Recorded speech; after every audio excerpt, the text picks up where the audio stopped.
heavy weight या weight gain is the problem, right? એવું શું કરે લોકો કે જેનાથી એટલીસ્ટ કદાચ વજન ઘટે નહીં પણ વજન વધવાનું બંધ થઈ જાય? સૂર્ય નમસ્કાર 417 કેલરીઝ બર્ન કરી શકે છે સૂર્ય નમસ્કાર.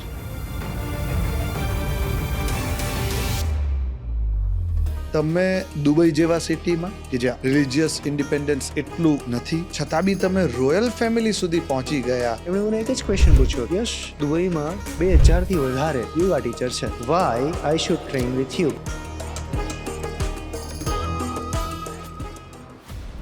કોઈ સિગરેટ કે ટોબેકો જેવી હેબિટ જે લોકોમાં થઈ ગઈ છે તો એને તમે કેવી રીતે જુઓ? કોઈને સિગરેટની આદત છે તો ડાયરેક્ટ એ હેબિટ બ્રેકડાઉન નથી થવાની, એ દૂર નથી થવાની. સૌથી પહેલાં એમને રિયલાઇઝ કરાવવું પડશે કે આજે એક્ટ જે કરી રહ્યા છે એ એના માટે એક્ઝેક્ટલી ડિઝાસ્ટર છે. એટલા બધા યંગસ્ટર્સ તમારી સાથે યોગ કરવા માટે તૈયાર થઈ જાય છે, એનું તમારું બેકડ્રોપ થોટ શું છે?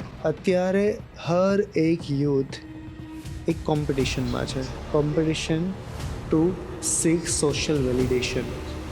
સો હું એમને એક ઝરિયો આપું છું, એક રીઝન આપું છું. તમે 5 વર્ષ પછી 10 વર્ષ પછી વિથ યોગ તમે દુનિયાને ક્યાં લઈ જવા માંગો છો? 5 years 10 years down the line મારું ખુદનું એક AI અવતાર હશે.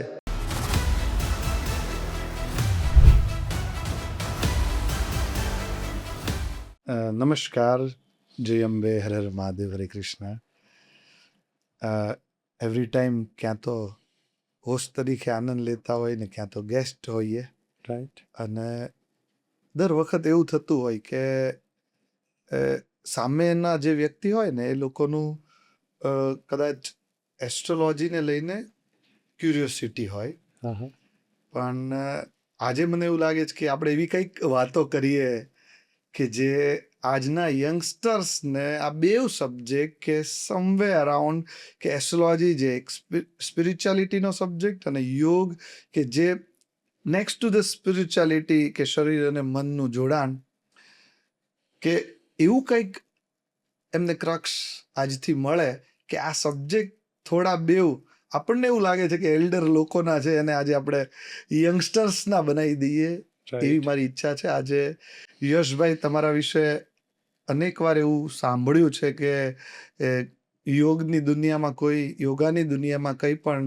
અગર કોઈ નવો રેકોર્ડ બની રહ્યો છે તો એમાં ક્યાંક તમારું નામ હર વખત બહુ અગ્રેસર લખાયેલું છે.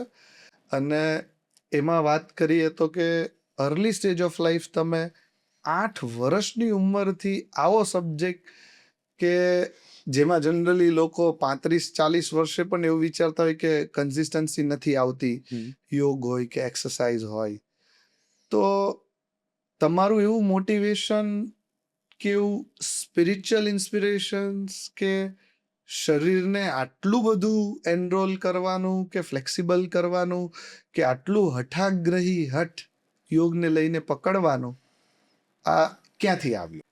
વેલ, first of all thank you so much for being together, because જ્યારે તમે મને વાત કરી કે એક્ઝેક્ટલી આપણે કંઈક એવું ડિસ્કશન કરીએ, કંઈક એવી સંવાદ કરીએ કે જેનાથી એક્ઝેક્ટલી જેન ઝી ઓડિયન્સ છે એને આપણે ટ્રિગર થઈ શકે, ત્યારે મને ડાયરેક્ટલી રિલેટેબલ થયું કે હકીકતમાં જે પ્રોબ્લેમ જે છે અત્યારે જેન ઝી ફેસ કરી રહી છે, હકીકતમાં એના માટે બહુ જરૂરી છે.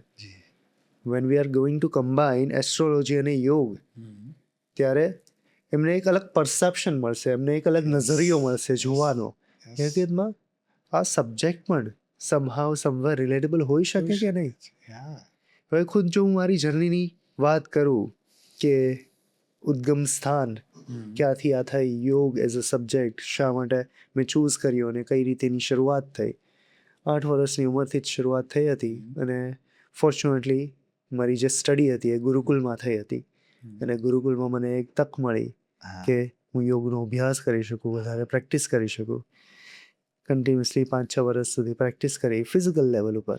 ધીરે ધીરે ઇન્ટરેસ્ટ વધતો ગયો, યોગની ફિલોસોફીને સમજી, અલગ અલગ ગુરુઝની જાણ થઈ, પહેચાન થઈ, એમની પાસેથી શીખ્યો.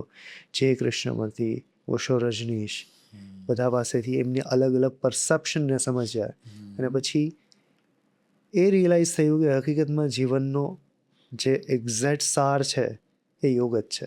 જે અને I am going to dedicate my entire life and pour every single energy into the field of yoga. જીવનની હર એક ક્ષણને, હર એક ઉર્જાને હું કેન્દ્રિત કરીશ યોગ તરફ. અને એ જ ગોલ સાથે બસ અત્યાર સુધી કામ કર્યું છે. અને અત્યારે જેટલી પણ ઇમ્પેક્ટ ક્રિએટ કરી શક્યા છે, બસ એ જ એક માઇન્ડસેટના લીધે કરી શક્યા છે. 10 Guinness world record, my God. તો આટલું હર વખત ચેલેન્જિંગ બનવાનું, ચેલેન્જને એક્સેપ્ટ કરવાનું, અને વસ્તુને એક ક્ષેત્રમાં એવું બી કહી શકાય કે રેકોર્ડ કરવો એ જેટલું ગર્વની વાત છે એટલું એ પ્રૂવ કરવાની વાત પણ છે, કેમ કે ગમે ત્યારે રેકોર્ડનો એક રેફરન્સ એઝ અ કમ્પેરિઝન હોય છે. રાઈટ. તો જ્યારે પણ આ પ્રોસેસમાં ગયા તો એવું શું મોટિવેશન્સ રહ્યું કે જે તમને બહુ ઇઝી બનાવી દેતું હતું અને તમને એવું લાગે it's fine, we are not in competitions, કે જેનાથી આપણને એવું લાગે કે લોકો નાની એક્ઝામના કોમ્પિટિશનમાં જાય છે તો બી એટલું સ્ટ્રેસ લે છે કે આપણે રોજ ન્યૂઝમાં વાંચતા હોઈએ છીએ કે ભાઈ 10 વર્ષની છોકરી અહીંયાથી પડીને XYZ 10thની એક્ઝામમાં કંઈક કોઈકે આપઘાત કર્યો. તો તમે આટલા બધા રેકોર્ડ કરતી વખતે હજુ બી લાઈક હું જ્યાં સુધી રોંગ નથી, કદાચ તમારી એજ 24 વર્ષ છે, રાઈટ? સો ઇન ધીઝ એજ કેમ એવું નો ફીલ થયું કે જેમાં નર્વસનેસ નહોતી અથવા તો આમ બહુ ડિપ્રેશન નહોતું, એનું શું કારણ? એનું સિમ્પલ કારણ છે ધાર્મિક શ્રી, કે મારી જે કોમ્પિટિશન હતી એ બીજા સાથે હતી જ નહીં. નોર્મલી કોઈ પણ કોમ્પિટિશન થતી હોય એક્ઝામ લેવલ પર કે, so in which they are competing with each other, કે જેમાં લોકો એમની જાતને પ્રૂવ કરવા માટે છે કે જે બીજાથી બેટર છે. પણ મારે બીજાથી હું બેટર છું એ પ્રૂવ જ નહોતી કરવી, અપેક્ષા જ નહોતી કે હું બીજાથી બેટર છું. મારા ગુરુ, મારા માસ્ટર તરફથી એક સિમ્પલ સંદેશ મળ્યો હતો, રેકોર્ડ બ્રેક કરવા છે કર, બટ ખુદની લિમિટેશનને તોડવા માટે કર, ખુદની ઓકાત જાણવા માટે કર, ખુદની શરીરની ક્ષમતા જે કુદરતે આપેલી છે એ જાણવા માટે કર. એ એક ગોલ હતો, નહીં કે બીજાને પ્રૂવ કરવું, નહીં કે બીજાના રેકોર્ડ બ્રેક કરવા. જો બીજાના જ રેકોર્ડ બ્રેક કરવા હોય તો 4 મહિનો, કદાચ 5 મહિનો બ્રેક કરીને સંતોષી જાત. પણ આ જર્નીમાં કોમ્પિટિશન તો ખુદ સાથે હતી, કે ખુદની લિમિટને જાણવી છે, ખુદના અસીમ, જે કુદરતે અસીમ ક્ષમતાઓથી જે શરીરનું નિર્માણ કર્યું છે, અસીમ ક્ષમતાઓને જાણવી છે અને એની પહેચાન કરવી છે. તો આ જ જર્નીમાં બસ દરરોજ એવરી સિંગલ ડે એક કન્સિસ્ટન્સી સાથે, એક ડિસિપ્લિન સાથે, એક પરસિસ્ટન્ટ એફર્ટ સાથે જ્યારે પ્રેક્ટિસ કરી અને at the end final result આ આવ્યું કે I could able to break the world record, નહીં કે નોર્મલ કોમ્પિટિશન કે જે નોર્મલ લોકો સાથે થઈ હોય. સો એસ્ટ્રોલોજીમાં અમે એવું જોઈએ છે કે હવે તો એવી બી કન્સલ્ટ આવે છે મારી પાસે કે મહારાષ્ટ્રી અમે ફ્રાન્સના કોઈ ડાયટ કન્સલ્ટને કન્સલ્ટ કરીએ છીએ, પણ ઉઠવાનું તો એ કામ નહીં કરી આપે ને. તો ઇટ્સ અ બિગ ચેલેન્જ કે કન્સલ્ટ લઈ લીધું, તમે ડાયટનો પ્રોગ્રામ લઈ લીધો, પણ તમને ઉઠાવશે તો નહીં ને. સો એટ ધેટ ટાઈમ અમે એવું માનીએ છીએ કે ઉઠાવવાની એનર્જીનો કારક, સહસ્ત્રાર ચક્રનો કારક પ્લેનેટ સન છે. જ્યારે અમે સૂર્યના મંત્રો આપીએ છીએ અથવા સૂર્યની રેમેડીઝ આપીએ છીએ તો લોકોની ઉઠવાની પ્રોસેસ અડધો કલાક ઇઝીલી વહેલા થઈ જતી હોય છે. તો એવું શું હોઈ શકે છે કે જે યંગસ્ટર્સ માટે યોગને ઇન્ટરેસ્ટિંગ, ક્યુરિયસ પ્રેક્ટિસમાં લઈ જાય? કારણ કે આપણે યોગની વાત તો કરીએ, સમજો કે 300-400 મિલિયન લોકોએ આને એક્સેપ્ટ કરી લીધું, પણ એવું ઇઝી થોટ્સ કયો છે કે જેનાથી લોકો આ વાતોમાં એક્ટિવ થઈ જાય, ઉઠવાથી લઈને યોગને ઇન્વોલ્વ કરવા માટે? તમે શું કહેશો એકદમ ક્વિક 3 નોટ્સમાં? જો એ આન્સર હોય તો શું હોઈ શકે કે આ 3 રૂલ્સ હોય ને તો કોઈ પણ વ્યક્તિ જલ્દી ઉઠીને નોર્મલ આળસ વગર આ કરવાની પ્રેરણામાં આવી શકે છે? સૌથી પહેલા તો ક્વિક 3 રેમેડી, 3 એક્શનેબલ પોઈન્ટ. જો તમે યોગ કર્યા હોય કે ના કર્યા હોય, તમને કોઈ જ આઈડિયા ના હોય કઈ રીતે કરવું છે, કોઈ ગાઈડન્સ ના હોય, કોઈ એક્સપિરિયન્સ ના હોય, બસ 3 વસ્તુને અપનાવી લો. પહેલા શરીર, second breath and third mind. શરીર માટે બેસ્ટ પ્રેક્ટિસ સૂર્ય નમસ્કાર, કે જે તમારા શરીરની ફ્લેક્સિબિલિટી, મોબિલિટી, બેલેન્સ, એન્ડ્યોરન્સ અને ઓવરઓલ સ્ટ્રેન્થને ઇમ્પ્રૂવ કરશે. બ્રેથ પ્રાણાયામ માટે સૌથી બેસ્ટ પ્રાણાયામ અનુલોમ વિલોમ પ્રાણાયામ, જે તમારી સૂર્ય નાડી અને ચંદ્ર નાડીને બેલેન્સ કરશે. ઈડા અને પિંગલાને બેલેન્સ કરીને સુષુમ્નામાં તમારા પ્રાણ ઉર્જાને સારી રીતે અપલિફ્ટ કરશે. અને for brain just practice mindfulness meditation, કે જ્યારે તમારા વિચારો તમે શૂન્યતા તરફ લઈ જાઓ છો. અને એ ડાયરેક્ટ નથી થવાનું. શરૂઆતમાં તો જેટલા તમે વધારે એફર્ટ્સ કરશો એટલા જ વધારે એ હાવી થતા જશે તમારા ઉપર. The more harder you try the harder it will get. So just try to practice an observer, કે જેમાં તમે સાક્ષી ભાવ સાથે બસ તમારા વિચારોને ઓબ્ઝર્વ કરો. જેટલા તમે કંટ્રોલ કરવા જશો વધારે હાવી થતા જશે. ઇન્સ્ટેડ ઓફ ધેટ જસ્ટ એક સાક્ષી ભાવ સાથે બસ એને ઓબ્ઝર્વ કરવાનું ચાલુ કરો.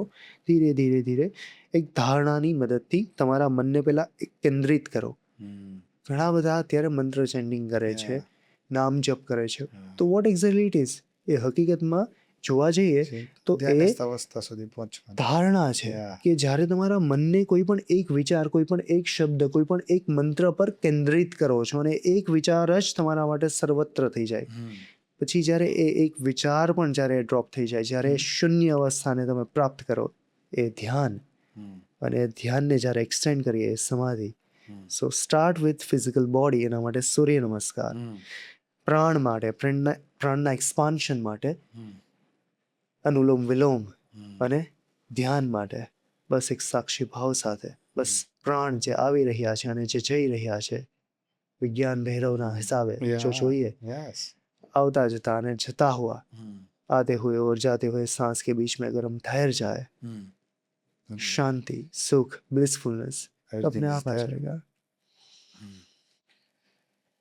હજુ આ થોડો એલેબોરેટિવ આન્સર હતો, રાઈટ કે પરફેક્ટલી લોકોને બી આ ખ્યાલ છે, રાઈટ. એટલે તમે જુઓ કે નરેન્દ્ર મોદીજીને લોકો યોગ દિવસ માટે જાણવા મળ્યા, એટલું આ સબ્જેક્ટ લોકોના એક્સેપ્ટન્સમાં છે. રાઈટ. બટ સ્ટીલ આ આળસ ઉઠતી નથી કે હાથ પગ હલાવવાના છે ને, જેનો મંગળ સારો છે, જેમ કે તમે ડેસ્ટિની વાઇઝ નંબર 9 છો એટલે તમને તરત એનો ઉત્સાહ આવી જાય છે, રાઈટ.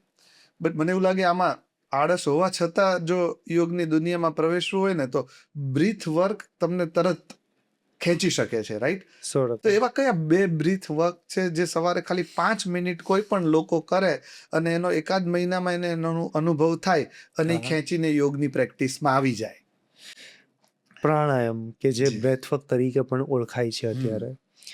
ક્વિકલી જો તમારી પ્રાણ ઉર્જાને તમારે એક્સટેન્ડ કરવી હોય, તમારા શરીરમાં એક ઉર્જાનો એક નવો સ્ત્રોત ચાલુ કરવો હોય, કે જેમાં તમારા શરીરના હર એક અંગમાં એક નવો ઉર્જાનો એક પ્રવાહ બહેતો હોય એવું તમને મહેસૂસ થાય, એવી અનુભૂતિ થાય.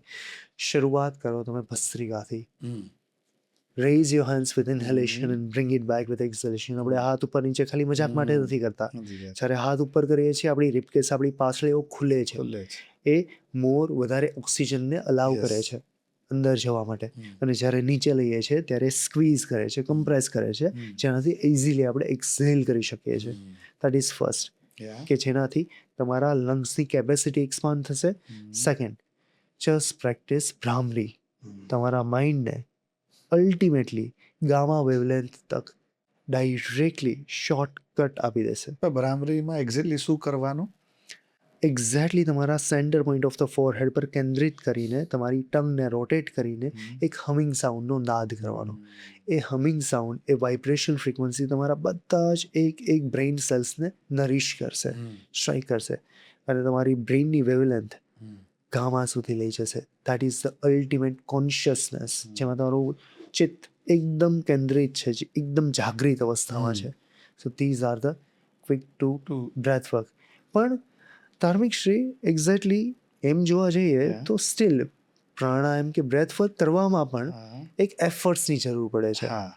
કે નોર્મલ જે માણસ આળસુ છે એને બ્રેથ વર્ક કરવામાં પણ આળસ આવવાની છે. તો તમારા હિસાબે એસ્ટ્રોલોજી શું કહે છે કે જે લોકોને આળસ છે, જે લોકો કમ્પ્લીટલી આળસુ છે, જેને જગાડવા પણ કહેવાય ને 2 જણાના પગ ખેંચીને ઉઠાડવા પડે છે, જેને કોઈ જીવનનો સાર નથી, કોઈ ઉમ્મીદ નથી, કોઈ અપેક્ષા નથી, કોઈ ઉત્સાહ નથી જેના જીવનમાં, તો what is the few remedy કે જે ડાયરેક્ટલી એમને હેલ્પફુલ થઈ શકે? એના બહુ બધા રેમેડીઝ નથી. એક સિમ્પલ છે કે Right. એક તો મોટો ગોલ નહીં લો. રાઈટ. લોજિકલી તમે 7 વાગે ઉઠતા હોય તો પહેલા 6:30 નો પ્રોગ્રામ 3 મહિના માટે કરો. રાઈટ. અને એ ન થાય એના માટેની રેમેડીઝ છે કે આપણે ઉઠવા માટે જે બ્રહ્મ મુહૂર્તની આખી બધી વ્યાખ્યા કોના રેફરન્સમાં છે? સૂર્યના રેફરન્સમાં. અલ્ટિમેટલી જો સૂર્યની એનર્જીને આપણે સમજતા થઈ જઈએ તો આપણને ઉઠવાનું વિજ્ઞાન સમજમાં આવી જાય. તો સૂર્યનો બીજ મંત્ર સિમ્પલી ઓમ રીમ સૂર્યાય નમઃ. જ્યારે તમે ટાઈમે નથી ઉઠતા ને, પણ જ્યારે ઉઠો છો એને રેગ્યુલરલી કરશો ને, એક જ મહિનામાં તમે અડધો કલાક વહેલા ઉઠવા લાગશો અને ઈ શેડ્યુલમાં તમારું યોગ પ્રેક્ટિસ શરૂ વાહ. થઈ જશે. અને કયા ટાઈમે કરવો જોઈએ, કેટલા Yeah.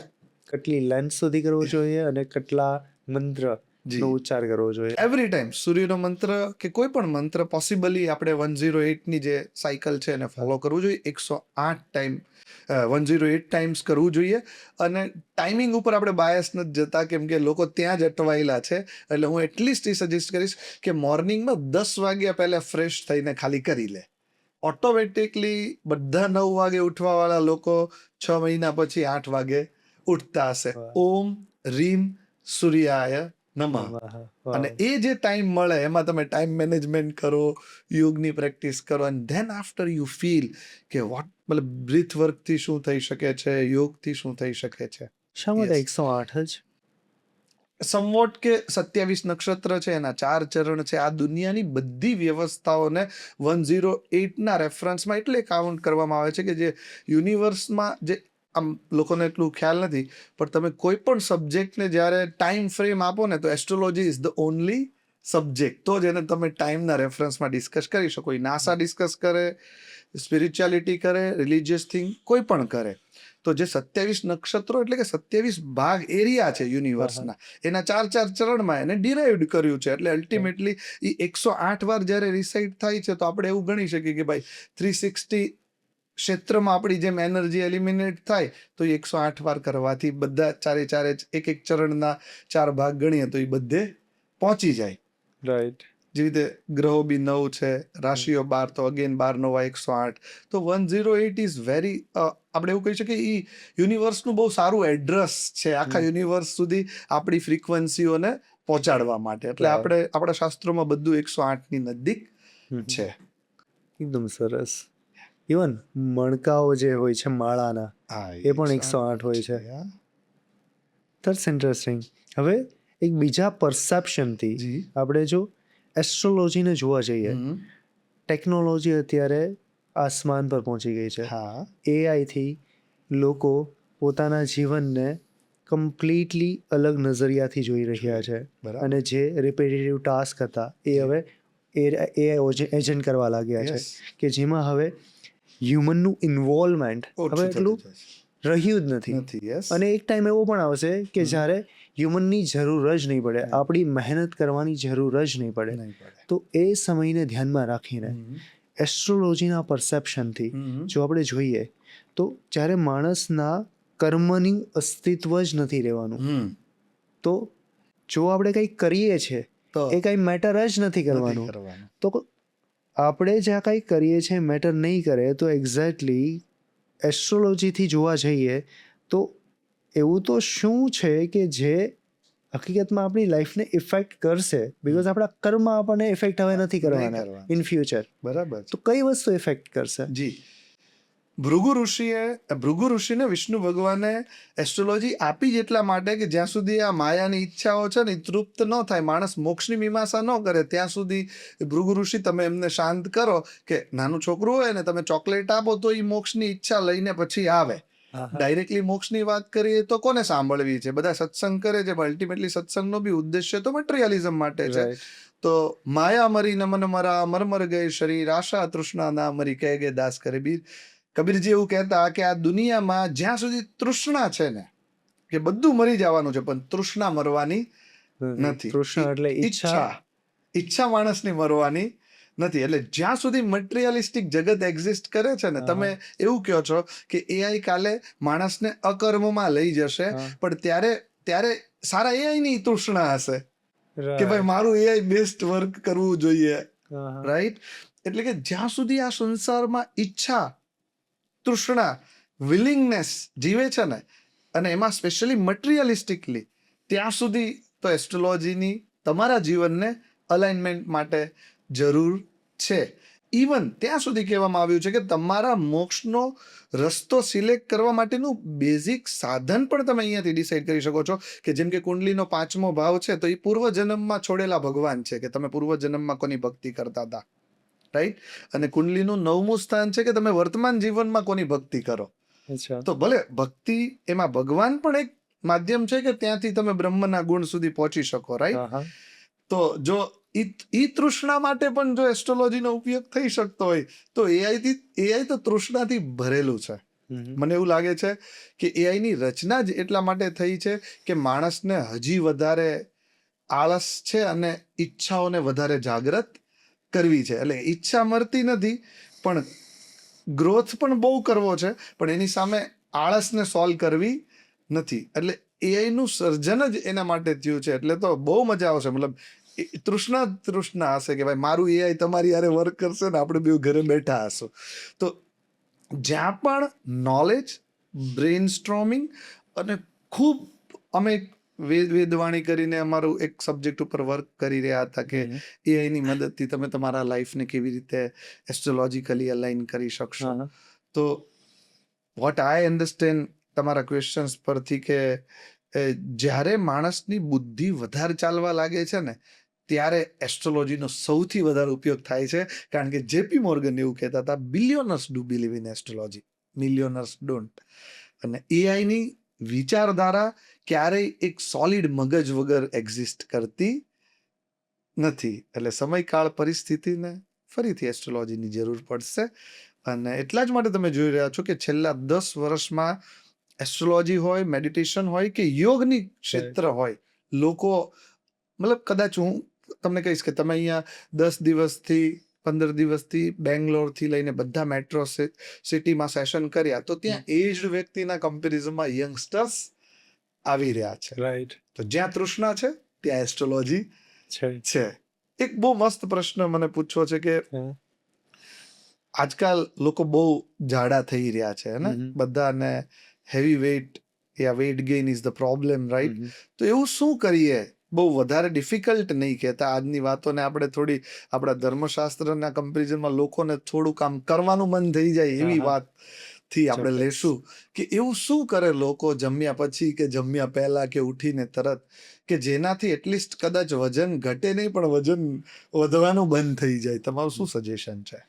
હવે વજન વધવાનું અલ્ટિમેટ રીઝન સાયન્ટિફિકલી એક જ છે. જેટલી કેલરીઝ બર્ન થાય છે, જ્યારે એનાથી વધારે કન્ઝ્યુમ થાય છે ત્યારે વજન વધે છે. પણ યોગના પરસેપ્શનથી જ્યારે આપણે જોઈએ તો જેટલું પણ આપણે ખાધેલું છે તો એ સારી રીતે જો પચી જાય, જો એનું પાચન સારી રીતે થાય તો એ સારી રીતે તમારા શરીરમાં અનનેસેસરી એક્સ્ટ્રા ફેટ લેયર્સ નહીં સ્ટોર કરે. તો એના માટે બેસ્ટ પોસ્ચર છે જમ્યા બાદ વજ્રાસન કરો.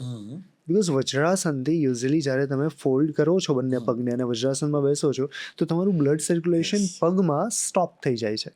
તો એ પગમાં સ્ટોપ થયું તો એ ક્યાં ગયું? એ ગયું તમારા સ્ટમક પાસે, કે જેનાથી જો વધારે બ્લડ સર્ક્યુલેશન તમારા સ્ટમકને મળે, જેનાથી એ વધારે સારી રીતે એફિશિયન્ટલી ડાયજેસ્ટ કરી શકે, એબ્ઝોર્બ કરી શકે. તો that is the first. Second, વજન જો તમારો એક પ્રોબ્લેમ હોય વેઇટ, તો એનો અલ્ટિમેટ ડાયરેક્ટ કનેક્ટિંગ પોઈન્ટ એ પણ છે કે જ્યારે તમારી બોડીની મૂવમેન્ટ એકદમ ઓછી છે, જ્યારે તમારું શરીર એકદમ બેઠાળું છે, તમારી લાઈફસ્ટાઈલ એવી છે, સો સ્ટાર્ટ મૂવિંગ. બધી જ એક્ટિવિટીઝને એક તરફ રાખો, running, cycling, body building, weight lifting, cross fit, calisthenic, અને એક તરફ રાખો સૂર્ય નમસ્કારને. અડધી કલાકમાં 417 કેલરીઝ બર્ન કરી શકે છે સૂર્ય નમસ્કાર. Ultimate calorie burner. સો આ બે વસ્તુ છે, વજ્રાસન અને સૂર્ય નમસ્કાર. તો સૂર્ય નમસ્કાર વિશે પાછું again I don't know, but definitely vajrasana તો લોકો કરશે કે એમાં બહુ વધારે એફર્ટ લેવાના નથી. મને એક બહુ ક્વેશ્ચન્સ થાય અને મને એવું ગમે પણ કે મને લોકો એવું પૂછે કે ધાર્મિક શ્રી એસ્ટ્રોલોજીનો શું પોટેન્શિયલ છે, તો હું એવું કહેતો હોય કે ભાઈ મારી 25 કન્સલ્ટ અફઘાનિસ્તાનથી છે. This is the potential, there is no bias even about the religious thing or anything. અને મને તમારા વિશે પણ જે ઇન્ટરેસ્ટિંગ બહુ સારી સમજ છે તે કે તમે દુબઈ જેવા સિટીમાં કે જ્યાં ઓલરેડી રિલિજિયસ ઇન્ડિપેન્ડન્સ એટલું કદાચ નથી, રાઈટ. અને છતાં બી તમે રોયલ ફેમિલી સુધી પહોંચી ગયા, તો તમે અહીંયા યોગને રિલિજિયસ અને સ્પિરિચ્યુઆલિટીમાં જે કઈ એવી ફાઇન લાઇનને તમે બેલેન્સ કરી દીધી કે જેનાથી આટલું સારું દુબઈ જેવા કન્ટ્રીમાં તમને એક્સેપ્ટન્સ મળ્યું, અને તમે રોયલ ફેમિલીને પણ as a one on one કન્સલ્ટમાં કે as a teacher you are doing. તો તમે કયો તમારો એવો થોટ્સ કે તમને અગેન ત્યાં મૂકીને આવે છે? કારણ કે સેમ જ્યારે મેં ફર્સ્ટ ટાઈમ હું દુબઈ આવ્યો ને, આઈ થિંક કે હવે હું અહીંયા ફઝાને જ કન્સલ્ટ મને કરવું છે એની વે, એટલે આ બધું બાયસ તો હું સાઈડમાં રાખી લઉં અને જે આ સનાતન વૈદિક પરંપરાએ આપ્યું છે એ આખી દુનિયાને હું પહોંચાડી શકું. રાઈટ. સો તમે શું એવું કહેશો કે જે આ યોગમાં સ્પિરિચ્યુઆલિટી અને રિલિજિયસને તમારી વાતો એકદમ લોકો એક્સેપ્ટ કરી લે છે? રાઈટ. હવે સૌથી પહેલો પોઈન્ટ કે જ્યારે એ લેવલના લોકો સાથે જ્યારે આપણે કનેક્ટ કરીએ છીએ, તો જો આપણે ડાયરેક્ટલી જ્યારે આપણે કનેક્ટ કરીએ છીએ તો આપણે જો એમને ઇમ્પ્રેસ કરવાની ટ્રાય કરીએ અથવા તો આપણા ગુણગાન ગાવાની વાત કરીએ, એ તો કેમ કે એ લોકો માણસોને વિધિન ફ્યુ મિનિટ્સ ઓળખી જાય કે આ મારા માટે શા માટે ઊભો છે, શા માટે he is talking like this, કેમ કે એમનું કામ જ છે આખો દિવસ ખાલી કે જે માણસો આખા દેશને ચલાવતા હોય, જે માણસો આખી કન્ટ્રી અને વર્લ્ડની બેસ્ટ સિટીને રૂલ કરતા હોય, તો એમનું ઇન્ટેલિજન્સ તો લો લેવલનું હોવાનું છે. અલ્ટિમેટલી તે સી યોર ઇન્ટેન્શન, કે તમારો ભાવ શું છે. અને જો ઇન્ટેન્શન પ્યોર છે અને જો તમારા કર્મમાં, તમારા કામમાં એક કુશળતા છે, if you are best at your field, they would be more than happy to work with you. Because જ્યારે કન્સલ્ટન્ટ થઈ હતી, જ્યારે પહેલી વાર મુલાકાત થઈ હતી, એમણે મને એક જ ક્વેશ્ચન પૂછ્યો હતો, યશ, દુબઈમાં 2000થી વધારે યોગા ટીચર છે, why I should train with you. હવે એ ટાઈમે જો હું મારું વાત કરું કે હું જો એમ કહું 10 ગિનિસ વર્લ્ડ રેકોર્ડ છે, આ છે best yoga teacher of the યરનો એવોર્ડ મળ્યો છે, આટલા ફોલોઅર છે, ડઝન્ટ વર્ક. કેમ કે એની બાજુમાં એમના 2 બોડીગાર્ડ હતા, 3 આસિસ્ટન્ટ હતી, તો એ 3 આસિસ્ટન્ટ એમનું થોડી ના ખાલી એન્ટરટેન કરવા માટે એમ બેઠી છે. દે હેવ રિસર્ચ, પત્તા ખોલીને મારી આખી હિસ્ટ્રી કાઢેલી છે. સો આઈ નો દે નો એવરીથિંગ અબાઉટ મી. સો એમને ઇમ્પ્રેસ કરવાના બદલે I just focus on one thing, કે શેખ, મારા આખા જીવનમાં શરૂઆતથી લઈને અત્યાર સુધી, 7 થી 8 વર્ષની ઉંમરથી લઈને અત્યાર સુધી, મેં કોઈ એક વસ્તુ કરી હોય એ છે યોગ. તમે મને કદાચ બીજી વસ્તુ ન પૂછો about maybe any marketing, about maybe any rules, maybe about any other thing, I might not have the expertise or idea, but when it comes to YOGA, I can help you. I have poured my entire life into that. અને હું એમ નથી કહેતો હું તમને helpful થઈ શકે છે. યોગ કે જે મેં જેટલું જાણ્યું છે, જે સમજ્યું છે, અને મારા અનુભવથી તમને કઈ રીતે હેલ્પફુલ થઈ શકે, that is my goal. And I cannot even directly help you unless you share what is exactly the problem. So I have understood his problem. At the end of the day, they are feeling lethargic because આટલી Rolls, આટલી responsibility હોય. At the end of the day, એનું body stiff feel કરે છે, કેમ કે જકડામણ છે, બેઠા બેઠા એમને કામ કરવાનું હોય, એમના હિપ્સ, એમના નીઝ, એ બધા જોઈન્ટ્સ ટાઈટ છે. I just gave him the better vision. એવું નથી કીધું કે યોગ કરો 15 દિવસમાં, 20 દિવસમાં તો ફ્લેક્સિબિલિટી વધી જશે. નો, I need to make them realize the next future version of themselves. I just said them, just imagine, Sheikh. Thought of possibility. અને ખાલી હવાઈની વાત પણ નથી, હકીકતમાં the work which I have been doing એક પ્રૂફ ઓફ વર્ક છે કે હકીકતમાં રિઝલ્ટ મળેલા છે લોકો. Definitely, એમાં તો without. So just imagine, Sheikh, right now you are 55 years old. 5 years down the line, when you will turn 60 year, just imagine, instead of Yeah. taking support of the stick, yes you will be able to run. You will be able to spend quality time with your kids because એમના kids નાના છે. You will be able to lead this nation with full of energy, with full of freshness. At the end of the day, when you are coming back to your home, you will be having that freshness to give a quality time with your parents, with your loved ones, with your family. Every single day, whenever you are going to wake up, you will be able to wake up with that freshness, with that energy. Just because your physical body will be having that freshness, will be having that mobility. Let's do that. એક session કર્યો અને એ session એટલો impactful હતો અને મારે એક simple નિયમ છે, if I am doing anything do the best. Best યા પેલા સેશનમાં જ કીધું કે યશ અત્યાર સુધી ક્યાં હતો તું. જય હો બસ તો it's all about intent, it's all about finding the possibility of the world with anybody anywhere with anything they want, right? True. અગર ઇન્ટેન્ટ બે સાઈડથી સારો હોય તો તમે કાંઈ પણ કરી શકો છો. અમને પણ લોકો એવું પૂછે છે કુંડલી શું કામ મેચ કરવાની, એન્ડ આઈ ફીલ કે કુંડલી નથી મેચ કરવાની. If you want to understand the people, તમે કોઈક છોકરીને કે છોકરાને 10 ડેટથી નહીં 2 ડેટમાં જ સમજવા માંગતા હોય કે એમનું એક્સપ્રેશન ઓફ લવ શું છે, એક્સપ્રેશન ઓફ વર્ક પ્રોસેસ શું છે, એમની મેન્ટાલિટી શું છે, એમનું expression of intent behind the relationship શું છે, અથવા એમના સંતાનને લઈને વિચારો શું છે, અથવા તો ફિઝિકલ ઇન્ટિમેસીના એના વિચારો શું છે, અથવા કે મોટી લડાઈ થશે તો આ લોકો કેવી રીતે રિએક્ટ કરશે. જો તમે આ જાણવા માંગતા હોય તો કુંડલી મેચ કરો, નહીં કે તમારે કુંડલી મેચ કરવાની છે. Yes, intent is all about. અને મને પણ એવું જ લાગે કે બધા મમ્મી પપ્પા એવું કહેતા હોય કે નહીં અમારા છોકરા તો નહીં માને, બટ વેન આઈ ડિસ્કસ, મને હમણાં સુધી એવો કોઈ છોકરો નથી મળ્યો કે જે માનવાનું બંધ કર્યું હોય અથવા નહીં માન્યું હોય, રાઈટ? એવી કોઈ 3 સિમ્પલ યોગ આસન કે આજના લોકો, મને એવું લાગે છે બહુ પીસ ઓફ માઇન્ડને લઈને, ડિસ્ટ્રેક્શનને લઈને, અથવા તો સ્ક્રીનને લઈને બહુ હેબિટમાં આવી ગયા છે, અથવા તો આપણે કહી શકીએ સિગરેટ જેવી હેબિટને લઈને.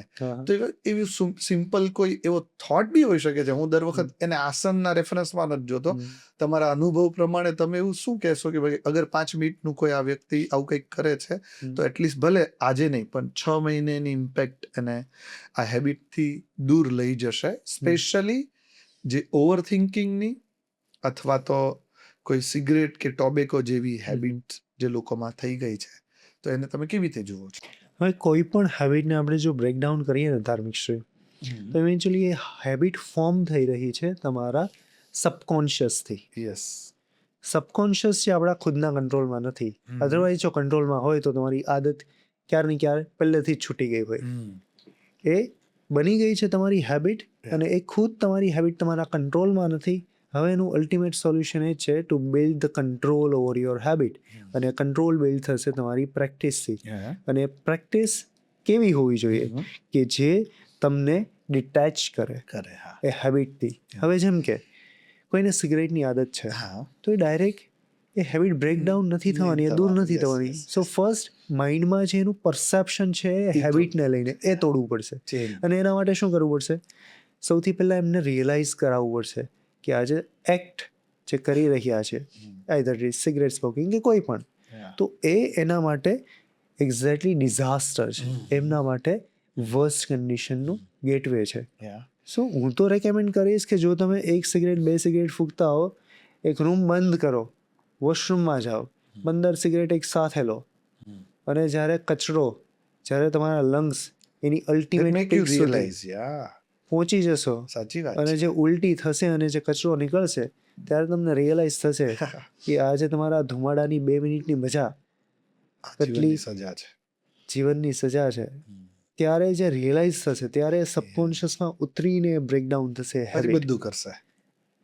બહુ મસ્ત, સુપર હિટ. જેમ કે અમને એવું લાગે છે કે ક્યારેય કોઈ વ્યક્તિમાં અગર હિંમત નથી, કરેજ નથી, અથવા એ લોસ્ટ ફીલ કરે છે, તો અમે એને સમજીએ છીએ કે એનો મંગળ વીક છે. અને as per the astrology, if you are good reader then you can find કે જેનો મંગળ વીક હોય તો એનામાં કરેજ ન હોય અથવા એને સપોર્ટ સિસ્ટમ ન મળી હોય, રાઈટ?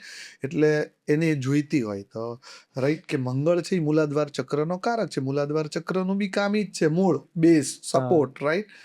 તો એવા દરેક વ્યક્તિ કે જેનામાં કરેજ ન હોય, અથવા એક્શન પ્લાન જેના એક્ટિવ ન હોય, અથવા તો જે લોકો ક્વિક રિએક્શન્સમાં ન આવી શકતા હોય, તો એને અમે મંગળના બીજ મંત્રો અથવા મંગળના રેમેડીઝ જેમ કે મંગળનો ફાસ્ટ, અથવા રેડ કલર સાથેનું અલાઇનમેન્ટ, અથવા તો એના યજ્ઞ આદિ પ્રોસેસ અમે સજેસ્ટ કરીએ છીએ. અને એનું મૂલાધાર ચક્ર બેલેન્સ કરવાની ટ્રાય કરીએ છીએ. ને વી આર ફાઇન્ડિંગ કે ભાઈ 2-4 મહિનામાં જ એનોર્મસ, એમને એવું લાગવા મળે છે કે somebody is supporting me and the journey start. તો એ રીતે યોગમાં ચક્રોને લઈને સ્પેશિયલી કોઈના જીવનમાં અગર એ લોસ્ટ ફીલ કરતા હોય, એમને સપોર્ટ સિસ્ટમનો અભાવ ફીલ થતો હોય, અથવા તો મૂલાધાર ચક્ર જેમનું વીક હોય, તો તમે એમને કોઈ આસન અથવા તો કોઈ એક્શન શું સજેસ્ટ કરશો?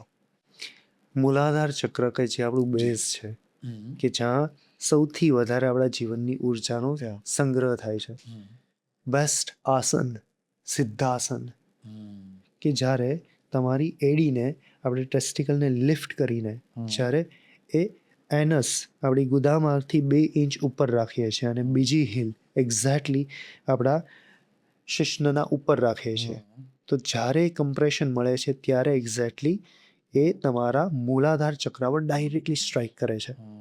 અને જ્યારે જે માણસ કોઈ પણ ઇન્ડિવિજ્યુઅલ જો સિદ્ધાસનને સિદ્ધ કરી લીધું, કે જો એ આસનને 3.5 કલાક સુધી જો હોલ્ડ કરી લીધું, they get mastery over their own energy. Especially in support system or courage or stability. Absolutely.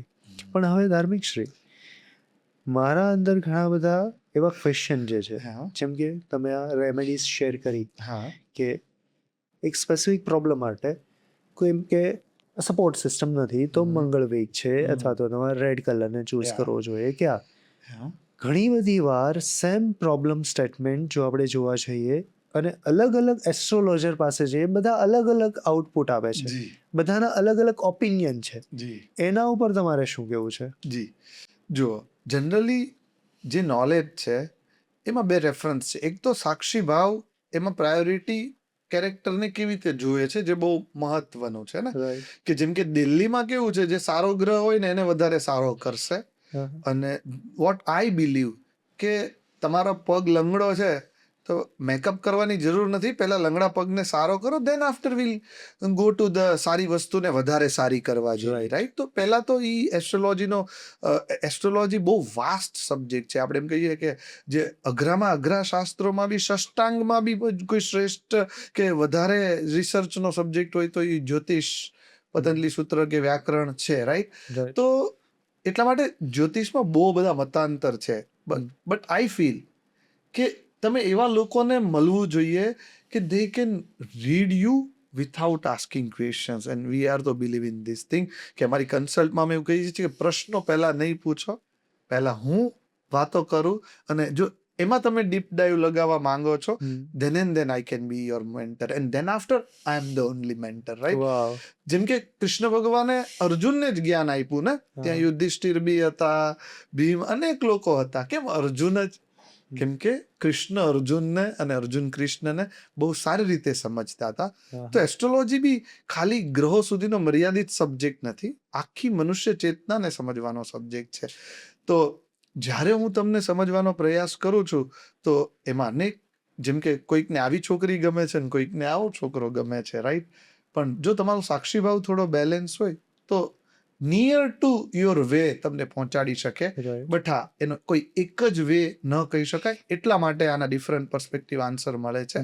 But હા, કે જ્યારે શાસ્ત્રો બહુ ડિફિકલ્ટ થઈ જાય ને ત્યારે એમાં રાઈટ પીરસવાવાળા પણ બહુ ઓછા હોય. રાઈટ? કે ભાઈ તમારો સબ્જેક્ટ યોગને પણ આપણે લઈ લઈએ તો બહુ બધા લોકો એને બોરિંગ બનાવી દીધો. પણ હું એવું જોઉં છું કે તમે તો જાણે આમ વિઝ્યુઅલની દુનિયામાં કોઈ ડીજેનો કોન્સર્ટ કરતા હોય ને, મારી જેવા વ્યક્તિને પણ કે જેમને યોગને લઈને ખૂબ રિસ્પેક્ટ છે પણ કન્સિસ્ટન્સી નથી. પણ હું તમારા સેશન જોઈને મને કન્સિસ્ટન્સી ફીલ થાય છે. બુરિયા લોકો તમારા સેશનમાં આવી જાય છે. So it's all about how you are taking your subject. Right? First thing is. અને બીજું છે કે લોકો બી બહુ કન્ફ્યુઝ છે. રાઈટ? તો એક સાથે કે ભાઈ કોઈ એવું પૂછી લીધું કે મારે સાહસ જોઈએ છે, તો કદાચ એસ્ટ્રોલોજર ઉતાવળમાં છે અને ક્યાં તો વ્યક્તિ એકારે 3 પ્રશ્ન પૂછે છે તો એને કરેજ જોઈએ છે, સ્ટેબિલિટી જોઈએ છે કે સાહસ જોઈએ છે. એના ઉપર વધારે વર્ડિંગ નથી થતું. જેમ કે હિંમતનો કારક સૂર્ય છે, સપોર્ટ સિસ્ટમનો કારક મંગળ છે. એટલે આ સબ્જેક્ટમાં થોડા ડ્યુઅલિટી ઓફ થોટ્સ આવે, બાકી એવું ન હોઈ શકે. જ્યારે વાંચનારો સારો હોય, અથવા તો જ્યારે વાંચનારા પ્રત્યે ડિટર્મિનેશન સારું હોય ને, તો જે વસ્તુનો મંત્ર જોઈએ છે એનો જ મળતો હોય છે. અને આ પ્રશ્નના લીધે જ કે એસ્ટ્રોલોજી કે સ્પિરિચ્યુઆલિટીને કે રિલિજિયસને બહુ બધા વધારે મતાંતર કે વધારે મત, અલગ અલગ પર્સપેક્ટિવ મળતા હોય છે.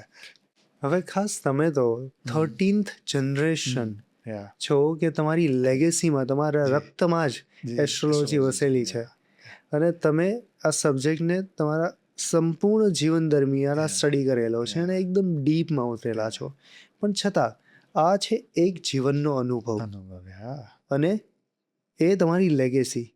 હવે જે રીતે ટેકનોલોજી ઇવોલ્વ થઈ રહી છે, તો એ ટેકનોલોજી પાસે તો કોઈ લિમિટેશન નથી. એની પાસે કોઈ લિમિટેશન નથી કે તમારા જીવનનો 30 વર્ષનો અનુભવ કદાચ તમારી પાસે હોય એસ્ટ્રોલોજી, પણ ટેકનોલોજી પાસે તો ધાર્મિક શ્રી જેવા હજારો કરોડો એસ્ટ્રોલોજરનો ડેટા એક સંક્ષિપ્ત કરી શકે અને એસ્ટ્રોલોજીને બધો જ ડેટા કેન્દ્રિત કરીને પછી એ મને આન્સર આપી શકે. તો એઝ અ ઇન્ડિવિજ્યુઅલ મારે ધાર્મિક શ્રી પર બિલીવ કરવું જોઈએ કે મારે એઆઈ થી મળેલા આન્સર ઉપર બિલીવ કરવું કોઈ જોઈએ? વ્યક્તિ ઉપર બિલીવ કરવું જોઈએ કે એઆઈ ઉપર? અલ્ટિમેટલી આન્સર ઇઝ ધીસ કે ધાર્મિક શ્રી બી બધાની રીચમાં નથી, રાઈટ?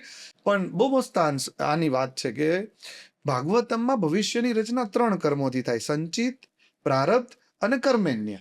હવે સંચિત કર્મ એટલે સિચ્યુએશન્સ, કે મારું ને તમારું આ વાતો કરવું કુંડલીમાં ક્યાંક લખાયેલું છે, તો ઈ ડેટા ઉપરથી તમે ડિસ્કશન કરી શકો છો. પણ તમારો જન્મ થઈ ગયો કે આ 24 વર્ષમાં તમે શું કર્યું તો કુંડલીમાં લખ્યું નથી.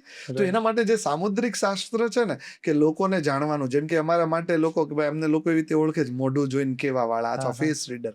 તો જે આ વર્ડ છે ને, એ તમે જે નવા કર્મો કરેલા છે ને એને પણ એડ કરી દે છે. અને કર્મેન્ય કે ત્રીજું છે ભાવ કર્મ, હે ને, કે આ પાણીની બોટલ છે એ હું તમને મારીશ કે નહીં મારીશ એ તમને ખબર નથી, પણ જ્યારે તમે બહુ સોલિડ આધ્યાત્મિક વાતોમાં હોય ને, તો સામેવાળો માણસ છે ને એ પણ જાણી શકે છે, રાઈટ?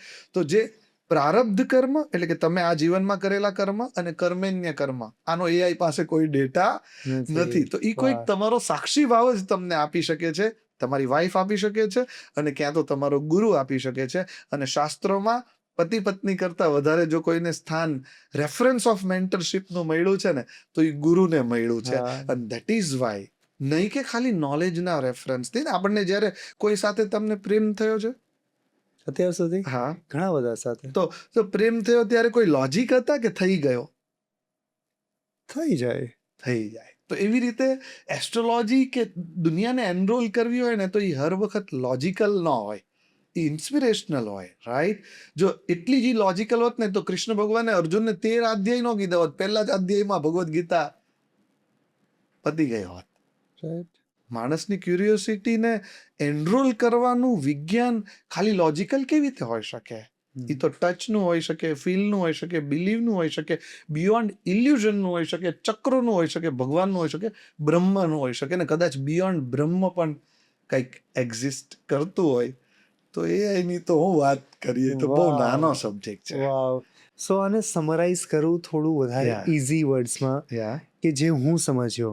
કેમ કે પ્રારબ્ધ કર્મ અને પછી અમુક બીજા બે શબ્દ સંચિત, પ્રારબ્ધ અને કર્મેન્ય, તો કદાચ એ રિલેટેબલ ના થઈ શકે નોર્મલ માણસ માટે, પણ જે હું મારા પરસેપ્શનથી સમજ્યો, મને કરેક્ટ કરજો ઇફ આઈ એમ રોંગ, કે ઇવેન્ચ્યુઅલી આન્સર જે હું ક્વેશ્ચન પૂછું છું, કદાચ તમને પૂછ્યું અથવા તો એઆઈને પૂછ્યું, તો બંનેને જે હું પૂછું છું, તો જે આન્સર મળવાનો છે એ ખાલી નોલેજના બેઝ ઉપર નથી મળવાનો, એક કોન્ટેક્સ્ટના બેઝ ઉપર મળવાનો છે, કે મારા જીવનના જે અનુભવ રહેલા છે અને મારું જે પ્રારબ્ધ રહેલું છે, મારું ફ્યુચર રહેલું છે, મારી જે એનર્જી છે, એ શાયદ એ as a human to human જ સારી રીતે સમજી શકશે.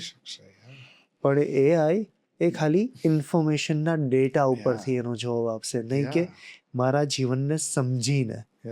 હું એને વધારે ઇઝી રીતે કહું, પ્લીઝ. કે તમારે કાલે ઉઠીને તમારે બાળક થાય, હા, તમારા મમ્મી હોય, હા, તમારી વાઈફ હોય, હા. આ ત્રણેયને તમારે આઈ લવ યુ કહેવાનું છે. Right. એઆઈ શું કહેશે? આઈ લવ યુ. રાઈટ. તમે શું કહેશો? વાઈફ માટે કદાચ શાયરી લઈને આવશો, હા હા બાળકને તમે એપ્રિશિએટ કરશો ને પછી આઈ લવ યુ કહેશો, અને મમ્મી માટે તમે ગ્રેટિટ્યુડ બતાવશો ને પછી આઈ લવ યુ કહેશો. વાહ. અને એ ભાવનાત્મક હશે હર વખત. એ કઈ શાયરીમાં નહીં હોય, કદાચ એ આંખોમાં હશે. અને આપણને હર વખત લવ એટ ફર્સ્ટ સાઇટ જ થાય છે, એનોલોગ્સથી નથી થતો. તો ધીસ ઇઝ ઓલ અબાઉટ કે જ્યારે પણ સબ્જેક્ટને બહુ ગુડતા આપી દો ને તો એનું કોઈ માપ નથી. ઇટ્સ લાઈક એ સમંદર એવો છે ને કે જ્યાં ખૂબ મજા આવે છે. હા. અને એ જ વાત ને કે ભાઈ મોહમ્મદ ફઝાને મારે કન્સલ્ટ કરવાની કે એમને મળવાની ઈચ્છા તો એવી કાંઈ નથી કે કોઈ વિશેષ વ્યક્તિને મળવું છે, હા. પણ આ બધા સબ્જેક્ટ બિયોન્ડ ધર્મ છે રાઈટ. કે જે તો આપણે જગતને બતાવવું છે કે જેમ તમે દુબઈની આખી તમારી જ્યારે દુબઈના તમારા ક્લાસીસ હોય છે ને 100માંથી 80 લોકો જે ફોરેનર છે, તો મને એવું લાગે છે કે કોઈ ગુજરાતી વ્યક્તિ દુબઈના બીજા 70 કન્ટ્રીના લોકોને યોગ કરાવે છે ને, તો આ બહુ મોટું છે.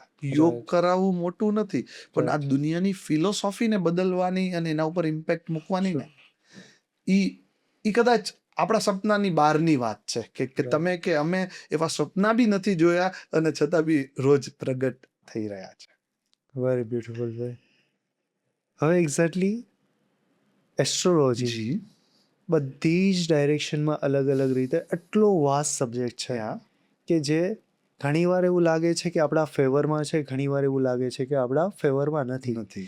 ઘણીવાર એસ્ટ્રોલોજી એક ભયાનક, એક ડરાવનો સબ્જેક્ટ બની જાય છે હા કે ઘણા બધાના ગ્રહો કદાચ Yes. સારા નથી હોતા, નથી હોતા. તો ઇન્સ્પિરેશનના બદલે એક ડિમોટિવેટિંગ ફેક્ટર એમના માટે બની જાય છે કે તમારા ગ્રહમાં તો કંઈક છે. જો માણસ કદાચ પોઝિટિવ વિચારવાનો પણ હોય તો Yes. એ એસ્ટ્રોલોજર પાસેથી સાંભળીને વધારે નેગેટિવિટી તરફ વયો જાય. યસ તો એવા સંજોગોમાં હા શું કરવું જોઈએ કે જેનાથી માણસ એની ઇન્ટિગ્રિટીને, પોતાની પોઝિટિવિટીને Yes. બરકરાર રાખી શકે? યસ જો આ સબ્જેક્ટ છે ને બધી જગ્યા ઉપર છે હા કે ભાઈ હું તમારી પાસે આવ્યો ને મારું આ પેટ છે, મારે ઘટાડવું છે. હા. હવે તમે કહી દીધું કે ના ના, પેટના લીધે યુરિક એસિડ વધી રહ્યું છે, હા હા તો તમે એને એનરોલ કરવા માટેની વાત કરી છે. રાઈટ પણ જ્યારે હું તમને લઈને ડિટરમાઇન છું ને તો મને ટેન્શન નહીં થાય. રાઈટ જો મને એવું છે ને કે ઈશ્વર છે તો મારું, તો મને ટેન્શન નથી. રાઈટ પણ જ્યારે મને એવું છે ને કે હું જ છું, જ્યારે ઈ અહંકાર છે ને, તો એસ્ટ્રોલોજીને લઈને નહીં, ડોક્ટરીને લઈને, એસ્ટ્રોલોજીને લઈને, કોર્ટ કચેરીને લઈને દરેક જગ્યાએ પ્રોબ્લેમ થાય. જ્યારે તમે સાચા છો અને જો વકીલને લઈને ચાલો છો ને તો કેસ જીતવાના ચાન્સીસ છે. તમારું વજન વધી ગયું છે, પણ જો તમે યશભાઈના ડિટર્મિનેશન્સમાં છો તો કોઈ વાંધો નથી. રાઈટ તમે ધાર્મિકશ્રી સાથે એક્સેપ્ટન્સમાં છો તો કોઈ વાંધો નથી. પણ જે લોકો પોતાના અહમને નથી મૂકવા માંગતા, તો એ એસ્ટ્રોલોજીને લઈને, પ્રિડિક્શનને નહીં, એ દુનિયાના કોઈ પણ સબ્જેક્ટમાં નેગેટિવ પોઈન્ટને નેગેટિવ તરફ લઈ જતા હોય છે. પણ એટલા જ માટે અમે એવું કહીએ છીએ કે પહેલી 15 મિનિટ ડિટરમાઇન તમે થઈ જાઓ, એના માટે અમે લેશું કે જેનાથી ટ્રસ્ટનો ઇસ્યુ જતો રહે. માણસ ઇનસિક્યોર ક્યારે હોય? જ્યારે પ્રેમ ન હોય ત્યારે. જ્યાં પ્રેમ હોય ને ત્યાં ઇનસિક્યોરિટી કે ક્યારેય આ ડિમોટિવેશન ન હોય. રાઈટ? તો જ્યારે અમે 15-20 મિનિટ પહેલા વાત કરીએ છીએ, આ તો હું મારી વાત કરું છું, પણ કદાચ જેટલા બી સારા ગુરુઓ હશે ને, એ તમને શંકર ભગવાનની વાત નહીં કરતા હોય, તમને તમારી સાથે, જેમ કૃષ્ણએ અર્જુન સાથે અર્જુનની વાત કરી, રામે હનુમાન સાથે હનુમાનજીને બહાર કાઢ્યા, એવી રીતે કદાચ ધાર્મિક શ્રીમાં જો કદાચ થોડું નોલેજ હશે ને, તો એ તમને રામનું જ્ઞાન નહીં આપે, યશનું જ્ઞાન આપશે. રાઈટ? તો એ જે ડિટર્મિનેશન છે ને, પછી ત્યાં ડાઉટ નથી. એટલે એવા કેસમાં માણસ ટેન્શનમાં નથી આવતો. એને એવું થાય છે કે okay, somebody is there with whom I can create this journey, અને with time એ સોલ્યુશન થઈ જાય છે. બટ હા, કે જો હું મારા જીવનમાં કોઈ પ્રોસેસને કન્સિસ્ટિંગ નહીં બનાવું તો મને ચેલેન્જિંગ લોકો મળી શકે છે. જેમ કે હું રોજ યોગ નહીં કરું તો એક દિવસ મારે ઓપરેશન કરાવવું પડશે. જો હું નાડીવેદને નહીં બતાવું તો મારે એલોપથીના ડોક્ટરને બતાવવું પડશે. તો આ તો બધી જગ્યાએ છે કે હું જનરલ જીવનમાં સ્પિરિચ્યુઅલ મેન્ટરશિપમાં ગુરુ નહીં રાખું, તો જ્યારે ડિવોર્સ થશે ત્યારે તમે જાશો તો બિચારા એસ્ટ્રોલોજર પણ there is no option ને. દુઃખમાં તો દુઃખની જ વાત થવાની છે. હું એઝ અ શાસ્ત્રને હું જ્યાં સુધી સમજ્યો છું, નેતિ નેગેટિવ કે પોઝિટિવ કાંઈ હોતું જ નથી. જગત મિથ્યા. દુનિયામાં કાંઈ નેગેટિવ પોઝિટિવમાં આપણે નથી રહેવાનું. બી authenticate and create the new language કે where તમારા action can possible the world. તમે એવા એક્શન લ્યો કે જેનાથી પોસિબિલિટી ઓફ દુનિયાનું સર્જન થાય, નહીં કે પોઝિટિવ રહીને, નહીં કે નેગેટિવ રહીને, નહીં કે મોટિવેશનલ રહીને. જાગ્રત અવસ્થાનો સ્વીકાર કરીને જ્યારે તમે વર્ક કરો છો ને, એટલે કે પ્રેમથી જ્યારે તમે કામ કરો છો, અવેરનેસ બધા પ્રોબ્લેમને સોલ્વ કરી દે છે. એકદમ સરસ. સેમ કે હું તમને બી પૂછવા માંગીશ કે મારા સાથે બી કદાચ એવું થાય છે કે ભાઈ જીમ કે યોગની વાત હોય તો હું જદી એનરોલ નથી થતો, તો તમે એવી શું વાત કરો છો કે એવું શું આપો છો કે જેનાથી લોકો તમારી સાથે, અથવા તો આટલા બધા યંગસ્ટર્સ તમારી સાથે યોગ કરવા માટે તૈયાર થઈ જાય છે, એનું તમારું બેકડ્રોપ થોટ શું છે? આઈ અન્ડરસ્ટેન્ડ કે તમે જે એક્સરસાઇઝ, તમે જે આસનાસ કરાવો છો તો એનાથી તો લોકોને આફ્ટર ડુઈંગ રિયલાઇઝ થાય છે, પણ એના પહેલા શું છે કે જેનાથી લોકો તમારી સાથે જોડાઈ જાય છે, એવું શું છે? હવે અલ્ટિમેટ જોવા જઈએ તો બધા જ લોકો એક ડર સાથે જીવી રહ્યા છે.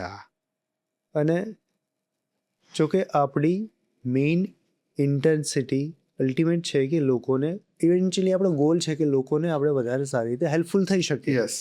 એ ગોલ છે. પણ એ ગોલ છે, જરૂર નથી એ ફૂલફિલ થશે જો તમે એ રીતે પ્રમોટ કરશો તમારા સેલ્ફને. ચલો આપણે યોગા કરવાના છે, ચલો આવી જઈએ. It will not work. It will not work unless we will strike on their fear. અને fear છે FOMO, fear of missing out. અત્યારે હર એક યુથ એક કોમ્પિટિશનમાં છે, competition to seek social validation.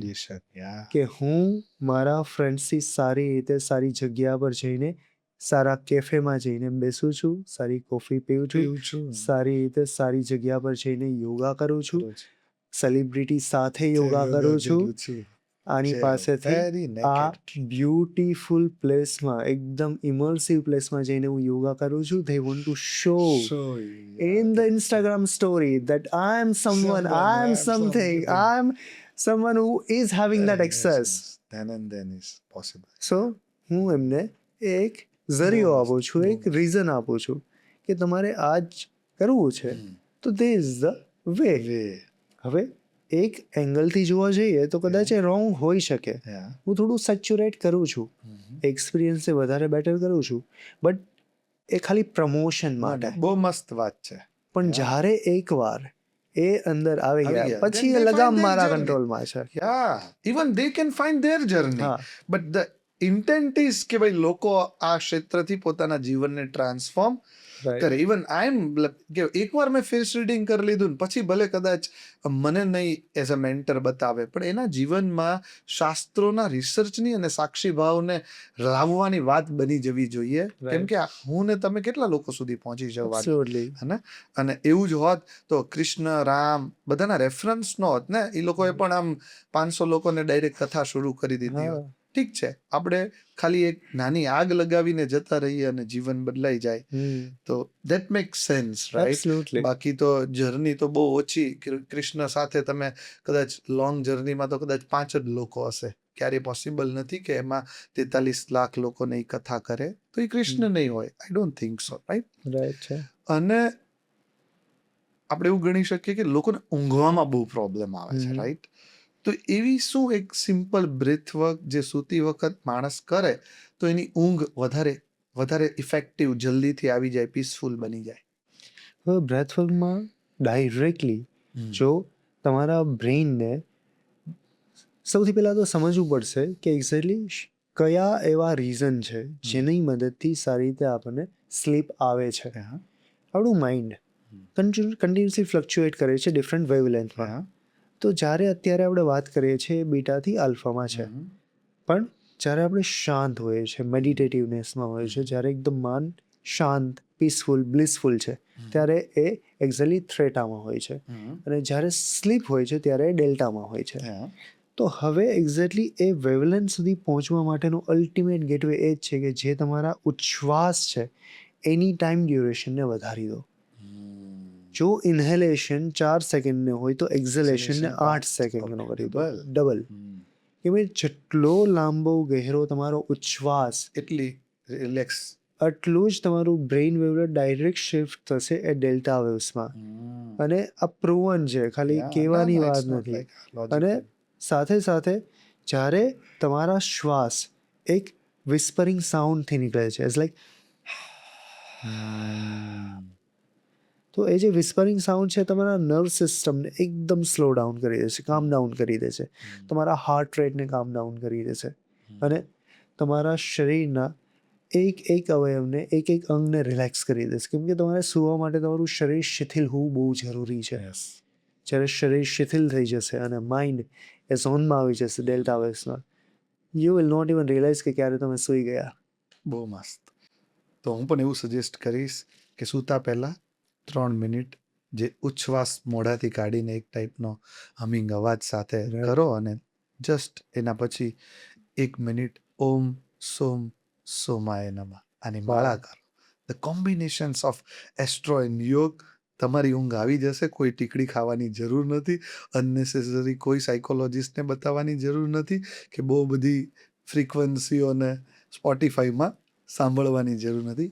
4 મિનિટનું વર્ક તમારી ઊંઘને બદલી શકે છે. એવી જ રીતે થોડું મને મંત્ર ફરીથી રિપીટ કરી આપશો આપણા ઓડિયન્સ માટે અને મારા માટે? યસ. ચંદ્રમાં મન સો જાય તે, ચંદ્રમાં મનનો કારક છે. રાઈટ. મનને કંટ્રોલ કરવાનું છે, એટલે ઉચ્છ્વાસની પ્રક્રિયા શિથિલ થઈ જાય છે અલ્ટિમેટલી. એને ફિઝિકલી કરવી હોય તો તમે કીધું તેમ, એને મેન્ટલી કરવી હોય તો ઓમ સોમ સોમાય નમઃ. જ્યારે આને તમે અગેન એન્ડ અગેન કરો છો તો અલ્ટિમેટલી એ શ્વાસને બેલેન્સ કરી દે છે, અને તમે ઉચ્છ્વાસની પ્રક્રિયા તરફ તમે જતા રહ્યો છો. અલ્ટિમેટલી નાડીને આપણે ચંદ્ર નાડીને ટેમ્પરરી અલાઇન કરવાની ટ્રાય કરીએ છીએ. એટલે વિચાર શૂન્યતા, થોડી ઇમોશનલ જે મન હોય, ઓવર થિંકિંગના લીધે જનરલી લોકોને ઊંઘ ના આવતી.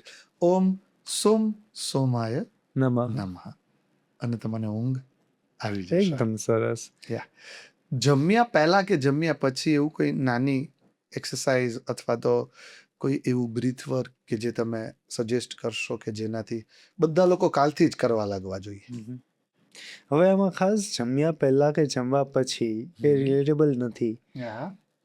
ખાસ જેમ તમે જ કીધું કે હકીકતમાં સમય, જ્યાં સમયની ટાઈમલાઈનનો બેરિયર આવે છે ને ત્યાં જ લોકો આળસ કરે છે. હકીકતમાં જો તમે એક સ્પેસિફિક પ્રીસેટ માઇન્ડસેટ સાથે તમે એમ કરો છો કે હવે તો મેં જમી લીધું, હવે તો હું ના કરી શકું, હમણાં તો મારે જમવાનું છે એટલે અત્યારે હું ના કરી શકું, હમણાં તમારે જમવાનું, તો આ બધા એક છે ને એક્સક્યુઝિસ છે. એટલે અલ્ટિમેટલી હકીકતમાં તમારે જરૂર છે ખાલી 1 કલાકની ડિસ્ટન્સ રાખવાની. જમી લીધું હોય તો જમ્યા પછી 2 કલાક પહેલા, અથવા તો જમ્યું ના હોય તો અડધી કલાક પહેલા. સો જે તમારી કોઈ પણ એક્સરસાઇઝ છે, કોઈ પણ મુવમેન્ટ છે, યોગમાં ઘણા બધા આસનો છે. હઠા યોગામાં 84 આસનાસ છે, એ પણ એકદમ સિલેક્ટિવ છે. અને ટોટલ યોગમાં જે રીતે 84 કોટીઓ છે, એ રીતે 84 લાખ કોટીઓ છે, એ રીતે 84 લાખ એક્ઝેક્ટલી પોસ્ચર્સ પણ છે. 84 લાખ 8.4 મિલિયન અત્યારે જે પણ પોઝ કરી રહ્યા છે એક આસન છે. આસન આપણે કોમ્પ્લિકેટેડ સમજીએ છીએ કે હાથ ઉપર ઊભું રહેવું, આમ બેઠા પણ આસન છે. આસન એટલે એક એવી સ્થિરતા કે જે સ્થિરતા લોંગ ટાઈમ સુધી તમે સ્ટેબિલાઇઝ કરી શકો, એટલે આસન છે. સ્થિરમ સુખમ આસનમ, એક એવી સ્થિરતા. શરૂઆતમાં કદાચ આપણે ક્રોસ લેગમાં બેઠ્યા છે તો ઘણા બધા લોકો માટે ચેલેન્જિંગ હોઈ શકે, પણ જ્યારે એ સ્થિરતાને લોંગ ટાઈમ સુધી પ્રેક્ટિસ કરીએ ત્યારે એ પોસ્ચર જ આપણા માટે સુખમય બની જાય. તો દેટ ઇઝ આસના. હવે એસ્ટ્રોલોજી અનુસાર એવું કોઈ સ્પેસિફિક વે છે કે કોઈ એક સ્પેસિફિક દિશામાં આસનોની પ્રેક્ટિસ કરીએ અથવા યોગની પ્રેક્ટિસ કરીએ તો એ વધારે ઇફેક્ટફુલ હોય? યસ. જો યોગ અથવા તો જીમ કે એક્સરસાઇઝ, આ બધામાં હાથ પગ તમારે હલાવવા પડે. એટલે પહેલા તો આળસ તમારી દૂર થવી જોઈએ, રાઈટ? અને ધ સેકન્ડ થિંગ કે આ બધી સૂર્યના જે એક પ્રકારના વાયુ સાથે સંકળાયેલી એનર્જી છે. એટલે આપણે કહેતા હોય જનરલી કે અર્લી મોર્નિંગ કરો તો વધારે બેનિફિટ મળે. તો સૂર્યની as per the vastu and astrology દિશા છે ઈસ્ટ. તો ઈસ્ટ ફેઝમાં કરો તો that will be a very helpful. Open જગ્યા ઉપર કરો એ તો તમે પ્રિફર કરતા જ હોય છે. અને તમારા ઘરના ઈસ્ટ ફેસ પર બેસીને કે તમને સૂર્ય દેખાતો હોય એવી રીતે, અથવા તો સાઉથ ઈસ્ટ અથવા તો સાઉથ જગ્યા જે મંગળની જગ્યા છે. જે લોકોને બહુ આળસ આવતી હોય ને એ ઘરના સાઉથ કોર્નરમાં જઈને કરે, અને જે લોકો જાગી જતા હોય પણ સોરી જે લોકોને જે બહુ આળસ આવતી હોય એ બધા સાઉથમાં જઈને કરે, અને જે લોકોને ઉઠવામાં પ્રોબ્લેમ થતો હોય ને એ ઈસ્ટમાં બેસીને કરે. કે ઈસ્ટનો વાયુ તમને ઉઠાડવામાં જલ્દી હેલ્પ કરશે, અને સાઉથનો વાયુ તમારી આળસને દૂર કરીને હાથ પગને જલ્દી હલાવવામાં તમને હેલ્પ કરશે. તો સ્પેશિયલી સાઉથ એટલે કે બેઝ સ્ટેબિલિટી, જે યોગનો મૂળ સ્વભાવ છે, અને ઈસ્ટ એટલે કે જીવન, તો યોગ જીવન, મન અને શરીરનું જોડાણ છે. રાઈટ. હવે જે તમે વાયુની વાત કરી, Yeah. ઈસ્ટનો વાયુ, Yeah. સાઉથનો વાયુ, Yeah. તો ધાર્મિક શ્રી રૂમના બધા ખૂણા ખૂણામાં Yeah. વાયુ તો સેમ જ ના હોય.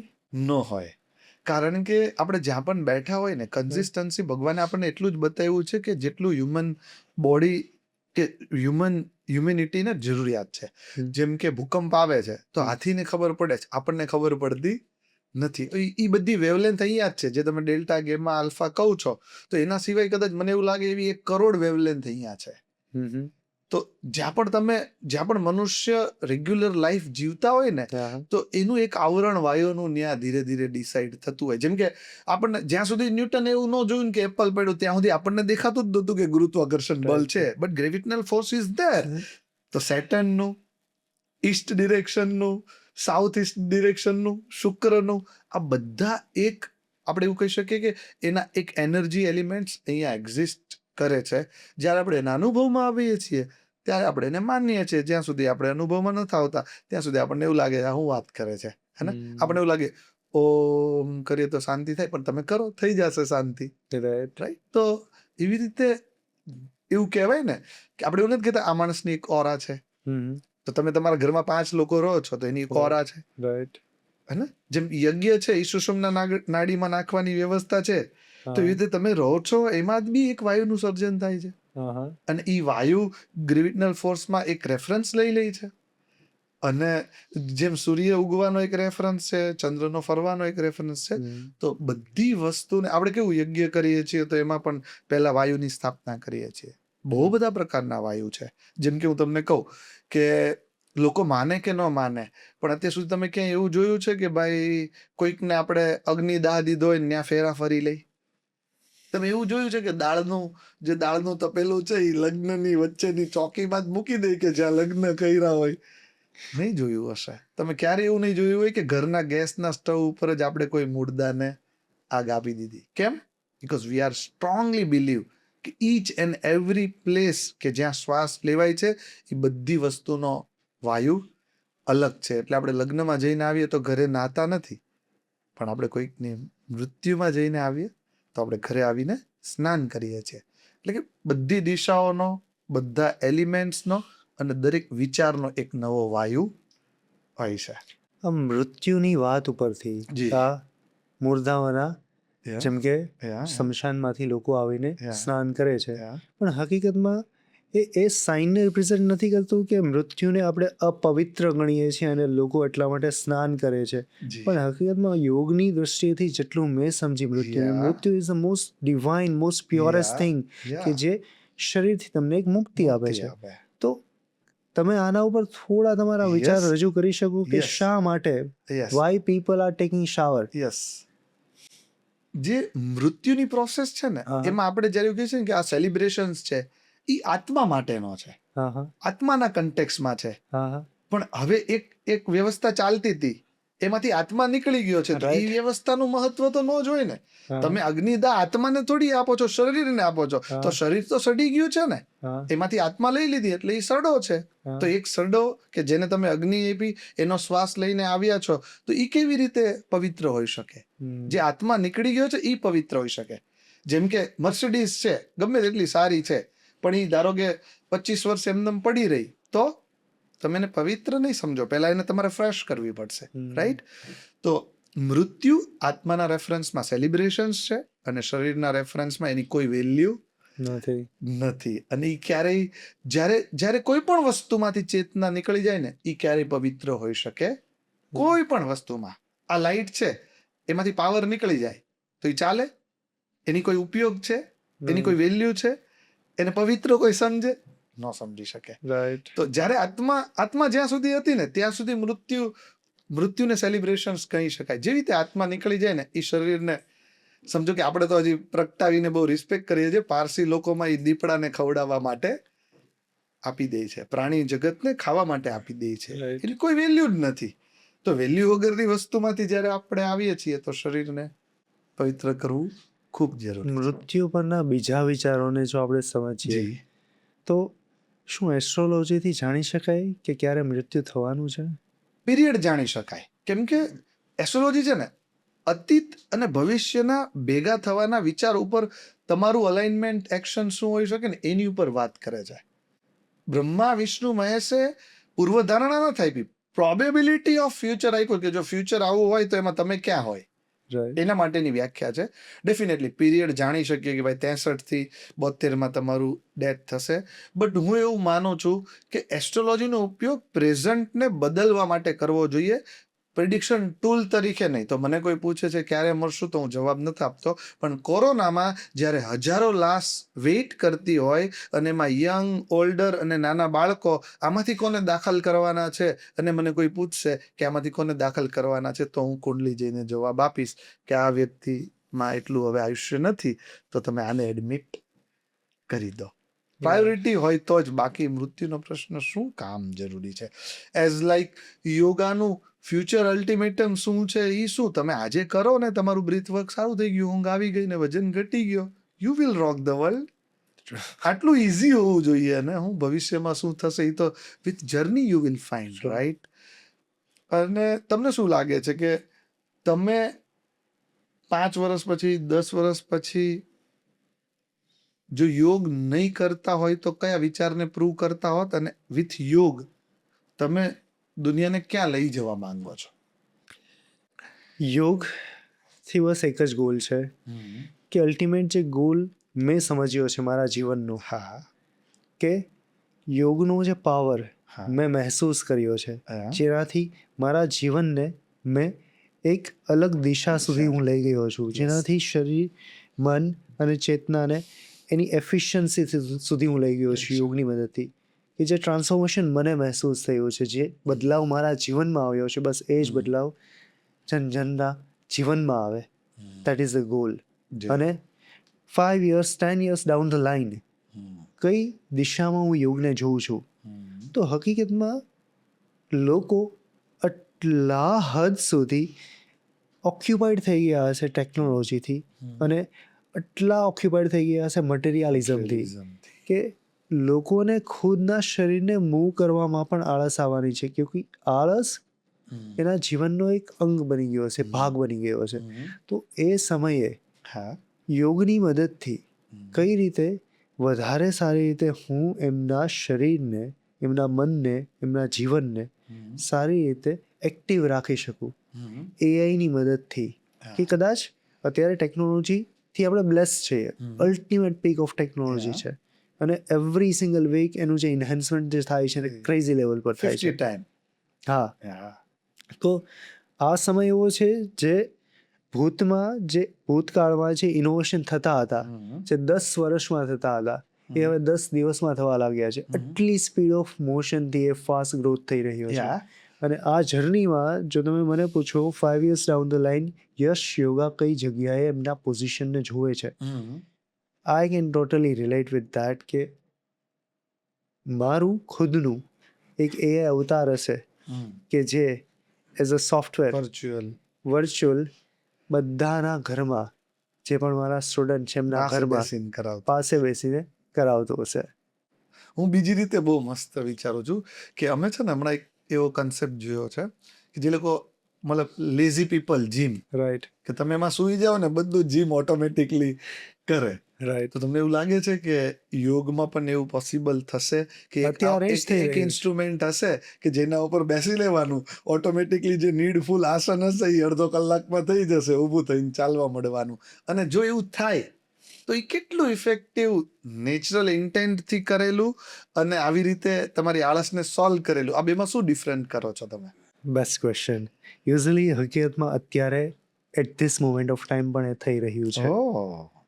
જસ્ટ ઇમેજિન એન્ડ ગોલ યા આસનનો હા કે કોઈ પણ મુવમેન્ટનું શું છે યા કે જે તમારી ઉર્જા છે અંદર રહેલી એને સારી રીતે બહાવ મળે, એને સારી રીતે ફ્લો મળે. યસ કેમ કે શરીરની બંધારણ એ રીતે થયેલું છે કે જો તમારી શરીરની ઉર્જા જો જકડાયેલી છે, જો ગાંઠ બનેલી છે, તો એ તમારા જીવનના તમારા શરીરની અલ્ટિમેટ એનર્જીને તમે એક્સપિરિયન્સ નહીં કરી શકો. પણ જો એ ફ્લો થતી હશે, તમારું શરીર એ એનર્જીને ફ્લોટ કરી શકતું હશે, then you will be able to heal yourself, you will be able to have that freshness. એટલા માટે જ યોગમાં 70-80% ઓફ આસન સ્ટ્રેચિંગ રિલેટેડ છે. હવે જ્યારે સ્ટ્રેચ કરીએ છીએ હા ત્યારે ખાલી માત્ર ને માત્ર આપણા શરીરની ફ્લેક્સિબિલિટી માટે આપણે સ્ટ્રેચ નથી કરતા, એ ઉર્જાને બહાવ મળે એટલા માટે કરીએ છીએ. હવે સ્ટ્રેચિંગ ખુદ જ્યારે હું મારા ક્લાયન્ટને કરાવું છું on this shake, yeah I am helping them with supportive training, yeah I am helping them to achieve that flexibility. Because જો એ ખુદ પોતાની જાતે કરે એ કરી જ નથી શકવાના. શરીરની જકડાવણ જ એટલી એ લેવલ પર છે, એનો પગ જાતે ઊંચો નહીં થાય. તો આઈ એમ હોલ્ડિંગ, આઈ એમ પુલિંગ ધેમ. અને એમાં બી કેટલું પુલિંગ કરવાનું છે ઈ એના ત્યારના પ્રેશર ઉપર. હા, એમની ઇન્ટેન્સિટી, એમનું એક્સેપ્ટન્સ કેટલું છે. હવે હ્યુમન ટુ હ્યુમન હું જાણી શકું છું યસ એમની લિમિટ ક્યારે છે, કેટલી છે, હા પણ હવે એ સમય દૂર નથી યસ જ્યારે એક રોબોટ ખુદ જે રીતે હું સ્ટ્રેચ કરાવું છું એ જ રીતે સિમિલર એંગલથી સ્ટ્રેચ કરાવી શકશે. અને એ તો વધારે એડવાન્સ થઈ શકે છે કે જે કન્ટિન્યુઅસલી એમની હાર્ટ રેટનું મોનિટરિંગ કરતો હશે, એની સ્કિન ટેમ્પરેચરનું મોનિટરિંગ કરતો હશે, એ મસલ્સ પર કેટલું સ્ટ્રેચ આવ્યું, કેટલું કોન્ટ્રાક્શન આવ્યું, એનો પર્સન્ટેજ આઈડેન્ટિફાઈ કરી શકતું હશે. સો પોસિબિલિટીઝ આર એન્ડલેસ. એટલે આ ફ્યુચરમાં હું તો મારા સેલ્ફને એક એ જ રીતે જોઉં છું કે કઈ રીતે હું વધારે ને વધારે ટાઈઅપ કરી શકું. એક હ્યુમન ટુ હ્યુમનનો એલિમેન્ટ સ્ટીલ રહેવાનો જ છે કે જે રિપ્લેસ નહીં કરી શકે, પણ એકદમ એડવાન્સ કેવી રીતે બનાવી શકાય વિચારોમાં, જીવનમાં, એને હેબિટમાં કેવી રીતે ઉતારી શકાય. રાઈટ. એટલે એ જ ગોલ છે. અને એસ્ટ્રોલોજીમાં તમને ધાર્મિક શ્રી કેવું લાગે છે કે એઆઈ કઈ રીતે તમને લાગે છે એસ્ટ્રોલોજી તમને રિપ્લેસ કરી દેશે? મને એવું લાગે છે કે જેમ પ્રેમને કોઈ રિપ્લેસ ન કરી શકે, એમ જ્યારે જ્ઞાન હોય ને એ મનોમંથન બનીને આત્મજ્ઞાન થવા મળે ને એને કોઈ રિપ્લેસ ન કરી શકે. અને આઈ એમ તો 100% બિલીવર કે ભાઈ મારી પીએચડી 2% છે ને 98% પ્રેરણા છે કે જે અંદરથી આવે છે. રાઈટ. તો ઇન્ટેન્ટ સૌથી કિંમતી સબ્જેક્ટ છે આ દુનિયામાં.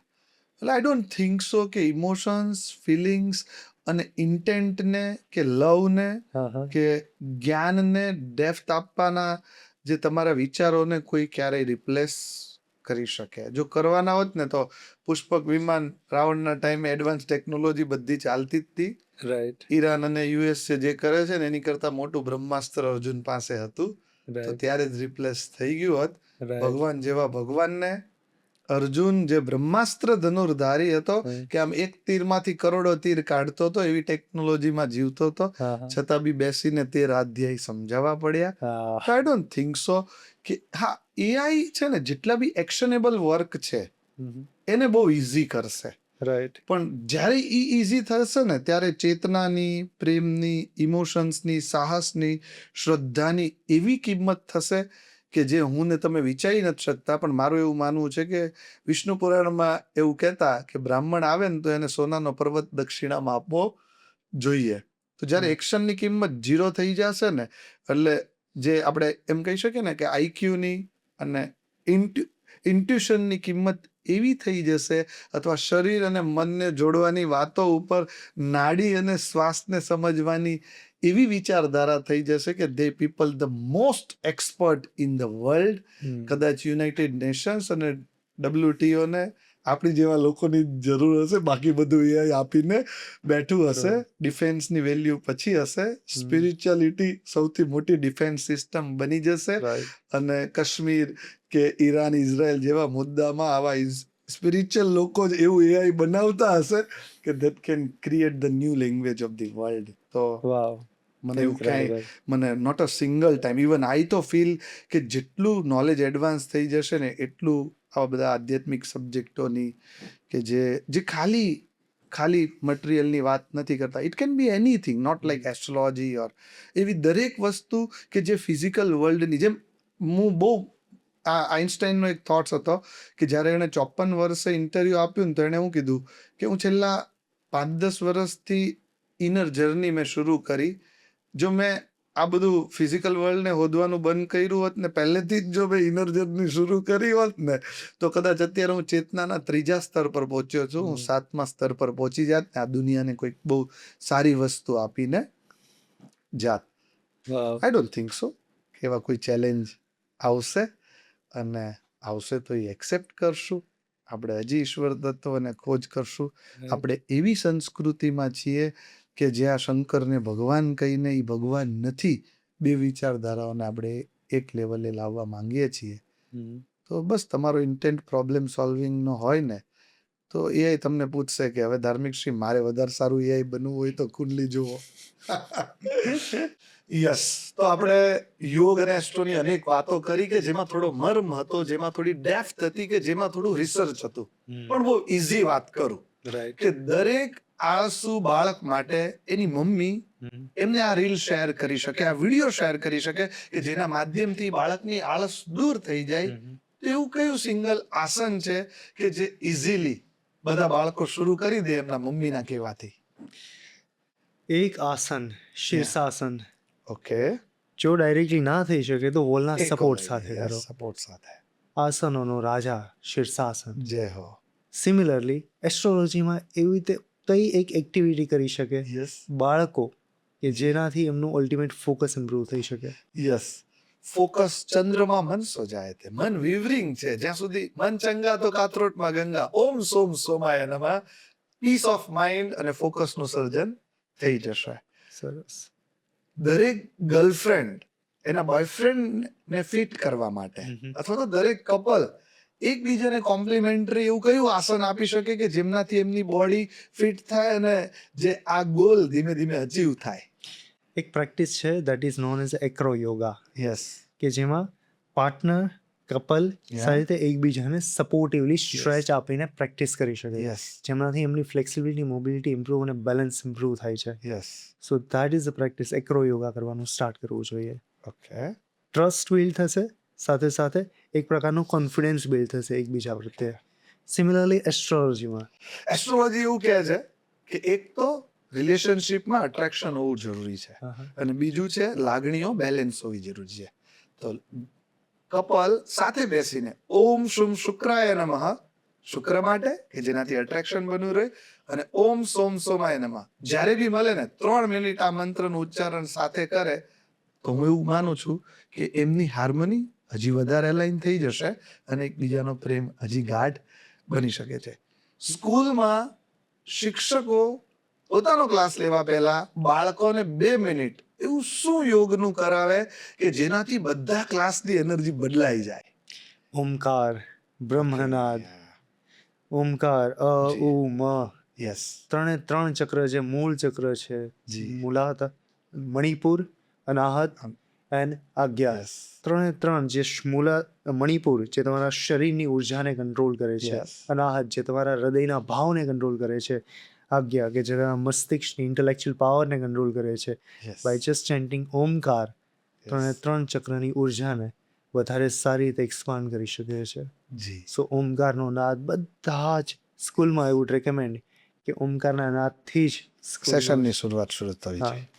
Yes, same in astrology I preferred કે અગર તમે ટેકનિકલ ભણાવવા જઈ રહ્યા છો તો ઓમ બુમ બુદ્ધાય નમઃ 11 ટાઈમ્સ ચાન્ટ કરાવો અને શરૂ કરો. અગર તમે આઉટ ઓફ ધી બોક્સ સમાજ વ્યવસ્થા, પોલિટિક્સ કે આર્ટ્સ બનાવવા જઈ રહ્યા છો તો ઓમ ગુમ ગુરુવે નમઃ. અને જો તમારા બાળકોના ફોકસની તમારે જરૂર છે તો અગેન ઓમ સોમ સોમાય નમઃ. That can create the big difference in your classroom. Wow. આવી જ રીતે દરેક બાળકો પોતાના મમ્મી પપ્પાને એવું કયું આસન સજેસ્ટ કરે કે જેનાથી એમના મમ્મી પપ્પાનું હેલ્થનું ટેન્શન બાળકોને ઓછું થઈ જાય અને મમ્મી પપ્પા એટલીસ્ટ શરૂ કરી દે. ખાસ પેરેન્ટ્સ માટે સૌથી ઇમ્પોર્ટન્ટ કોઈ પ્રેક્ટિસ હોય Yes. તો એ છે એમના કંટ્રોલ. ફરીથી આપણે રિપીટ કરીએ. Yes. એક્ઝેક્ટલી જે ક્વેશ્ચન છે એ બાળકો મમ્મી પપ્પાને એવું શું આસન કરે કે જેનાથી એમની Share હેલ્થ કરી બેટર શકે. બનતી થઈ જાય? સ્પેશિયલી જોડાઓનો જવાબ હોય. ખાસ બધા જ પેરેન્ટ્સ માટે સૌથી વધારે ઇમ્પોર્ટન્ટ વસ્તુ છે અત્યારે કે એમની અલ્ટિમેટ ફિઝિકલ મોબિલિટી. કે 60 વર્ષના પછી સૌથી મોટો પ્રોબ્લેમ શું છે? જેવા પડ્યા હિપ તૂટી ગયા, એલ્બો તૂટી ગયો, નીસ તૂટી ગયા. સો એમની મોબિલિટી જો વધારે હશે તો જ્યારે પડશે કદાચ ઇન્જરી પણ આવશે તો એ જર્ક એબ્ઝોર્બ થઈ જશે અને એમના હિપ જોઈન્ટ એ નહીં તૂટે. સ્ટાર્ટ વર્કિંગ ઓન મોબિલિટી અને એમના માટે બેસ્ટ પ્રેક્ટિસ છે સ્ટ્રેચિંગ. ઓકે. સો 5 મિનિટનું એક સ્ટ્રેચિંગ રૂટીન ચાલુ કરીશ તો. રાઈટ. જેટલા લોકોને ઊંઘ નથી આવતી એમના માટે સ્પેશિયલી આ વાત છે કે એસ્ટ્રોલોજી એવું કહે છે કે સૂતા પહેલા એક માળા મનને રિલેક્સ કરવા માટે ઓમ સોમ સોમાય નમઃની બ્રીથ વર્કમાં શું? બ્રેથ વર્કમાં સૂતા પહેલાં એક ભ્રામરી પ્રાણાયામનો નાદ જેટલા લોંગ ટાઈમ સુધી તમે એક્સટેન્ડ કરી શકો એટલું કરો. એનું વાઇબ્રેશન, એની ફ્રિકવન્સી તમારા માઇન્ડને એ વેવલેન્થ સુધી લઈ જશે કે તમારી નિંદ્રા, તમારી સ્લીપ ખુદ તમને રિયલાઇઝ નહીં થાય કે ક્યારે આવી ગઈ. એક એવી ટિપ્સ દરેક યોગના સ્ટુડન્ટ્સ માટે જે લોકો યોગા શીખી રહ્યા છે એમના માટે સિંગલ ટિપ્સ કે જેનાથી એમની યોગની પ્રેક્ટિસ હજી સારી થઈ જાય. જે પણ પોસ્ચર કરી રહ્યા છો, જે પણ આસન કરી રહ્યા છો, અવેરનેસ સાથે કરો.